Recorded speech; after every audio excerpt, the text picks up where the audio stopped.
persons think that certain substances are hazardous and how they believe toxicological effects operate. And this gets back to our previous discussion that was mentioned. I believe Susanna Priest also talked about hazards and risks, and the fact that in the public's mind, typically hazards and risks are intermixed or interchanged, whereas for risk scientists, we have very distinct concepts of what a hazard is and what a risk is. Cannot have a risk without a hazard. Usefulness for informing strategies for risk communication. It provides an instructive starting point for designing risk communication strategies, as it points to the critical issues that have to be addressed in the risk information. Mental model approach. The methodology is to focus on the causal relationship between the various elements which constitute risk. Here you're comparing and contrasting the expert model to the lay model. It's particularly helpful for understanding the reasoning of lay persons about a risk, and however it does not address the evaluative aspects of risk perception. In terms of usefulness for informing strategies for risk communication, it helps to identify the critical points where expert and lay models about a risk diverge. So where do you have the dissonance between the expert and lay person? Mental model approach does allow you to focus on that point. It's problematic if no unequivocal expert assessment exists. Okay, there's a confounding issue of uncertainty of expert views. This is especially of interest for the mental model and the intuitive toxicology. I also mentioned in my question to Dan Kahn that uncertainty can also be generated if you were to implement the idea of having multiple views expressed by different cultural representatives in your risk communication strategy. So, as previously mentioned by different speakers, uncertainty is an important topic to contend within risk communication, especially if different experts disagree, and this opens up a whole new dimension of problems in your risk communication challenges. Unfortunately, little has been done to address this challenge in implementing it in improving risk communication strategies. One effort that has gone towards that, and I'm unashamedly putting in a plug here for a new book by Wiedemann and Schütz just released this year, The Role of Evidence in Risk Characterization, and you can look for that book on the wiley.com and typing in the address. I don't know if you will have access to this URL link or not. Well, bottom line, we found that there are very few studies on risk perception of consumer products containing chemicals. In fact, only one study that was found focused specifically on consumer products. There are 3 studies that were investigating consumer products, which also included some chemical items. And chemicals, however, are included as risk items in some of the general risk perception studies, going back to Slovik's original risk paradigm, psychometric paradigm risk studies. Typically, however, we found that the data is outdated.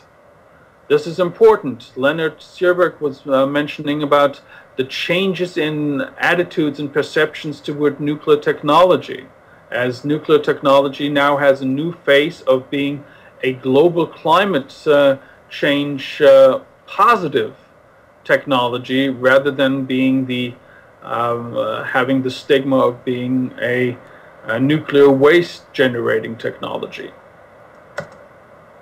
And specifically, there are a couple of Eurobarometer surveys that Dietram was already mentioning.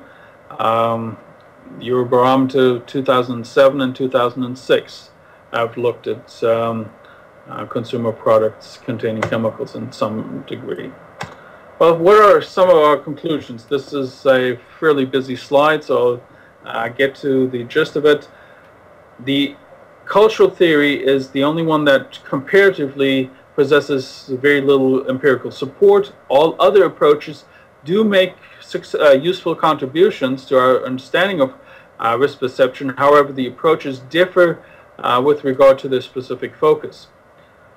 And that is, if the interest is in comparing different groups of hazards and risks with regard to particular risk characteristics, the psychometric paradigm offers an adequate methodology.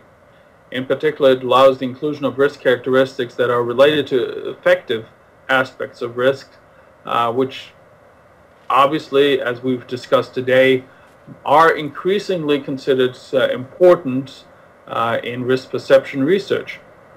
In this regard also, the stigma approach offers a useful orientation. If the interest, however, is on understanding the beliefs underlying intuitive risk judgments, intuitive toxicology and the mental model approach are appropriate. They can be used to explore the lay understanding of important toxicological concepts and principles and to uncover the causal reasoning that leads people to their risk judgments. This helps you to figure out how do different people, how does the lay public versus experts differ in their views, and as we talked about, they may not differ that much when it comes to personal risks. The available research so far indicates that risk perception of consumer products containing chemicals is not qualitatively different from risk perception of other hazards. However, the number of empirical, evidence-based risk perception studies is quite limited. In addition, the existing risk perception studies on that issue are older, if not outdated, and thus strengthening the call for new research. For designing risk communication strategies for chemical consumer products, intuitive toxicology and mental model approaches are the most promising. They are concerned with knowledge structures which have to be addressed in risk communication. When we develop strategies for risk communication, we have to look at addressing the knowledge structures and filling in knowledge gaps and perhaps attenuating existing knowledge. Further empirical research is needed in order to base chemical risk communication policies on a reliable platform. These are some of the policy recommendations and calls for research that came out of our state-of-the-art report that we developed as a meta-analysis of where we are at right now and where we need to go. Theory-driven research designs should be applied in order to get meaningful data that helps us to improve risk communication. Social science research needs to be conducted in close cooperation with toxicologists and with risk experts in order to avoid misconceptions in risk perception and communication studies. Based on our projects, an EU chemical risk communication database should be implemented on the internet, which will be hopefully by the end of this year. It shall be maintained and extended for quick access to reliable information. And we need to put more effort into surveying the knowledge about and use of chemical risk communication among various stakeholders. And that is the end of my presentation, and I think I did leave just about enough time for a few minutes of questions and answers.